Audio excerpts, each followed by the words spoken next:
Hi, I'm Lindsay from Circus Unicorn, Learning Tools for Equestrians. When we talk about feeding horses, we spend a lot of time talking about how much hay a horse needs and if they're getting the right type of hay.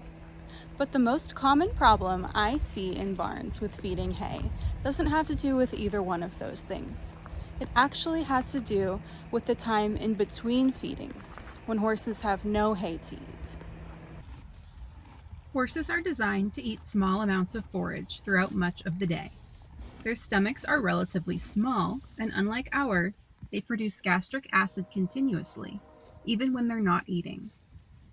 Eating forage helps protect the stomach in a couple of important ways. All that chewing produces saliva, which helps buffer stomach acid, and forage forms a fibrous mat in the stomach that helps protect the more acid-sensitive upper portion. But when the forage runs out, we start losing some of that protection. A horse's stomach can be mostly empty around 6 hours after eating, and research has associated going more than 6 hours between forage meals with an increased risk of gastric ulcers. That doesn't mean a horse magically develops an ulcer at 6 hours and 1 minute, but regularly leaving horses without forage for long stretches, especially when combined with training, travel, confinement, or other stress, is something worth taking seriously. This is especially important to me because I own an ulcer-prone horse.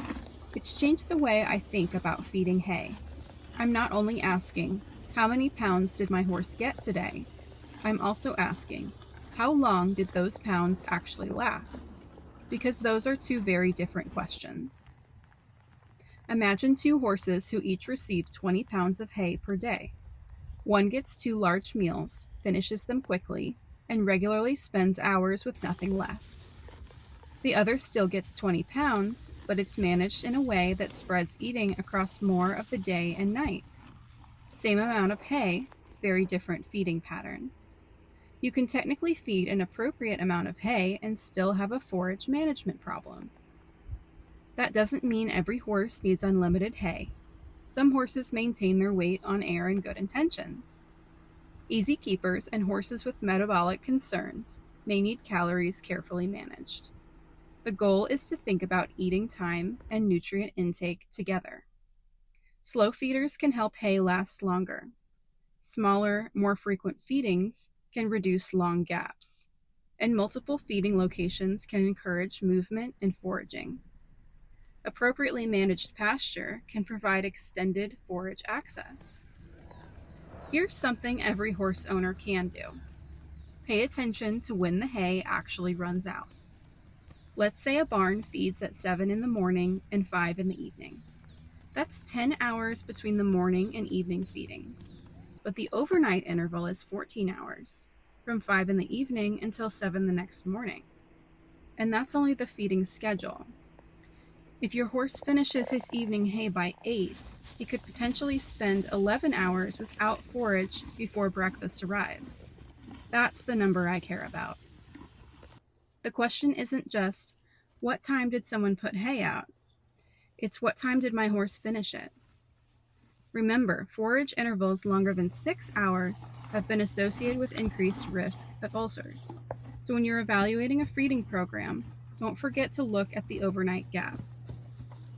Ask 3 questions. What am I feeding? How much am I feeding? And the one we sometimes forget. How long is my horse regularly going without hay? Good forage management isn't just about putting the right number of pounds on a scale. It's about making those pounds work with the way the horse's digestive system was actually designed to function. This video is part of our Hay Basics mini course in the Learning Tools for Equestrians library, where you'll find illustrated guides, practical lessons, worksheets, and activities designed to help you build real-world horse knowledge. Visit learningtoolsforequestrians.com to explore Hay Basics and many more equestrian learning resources.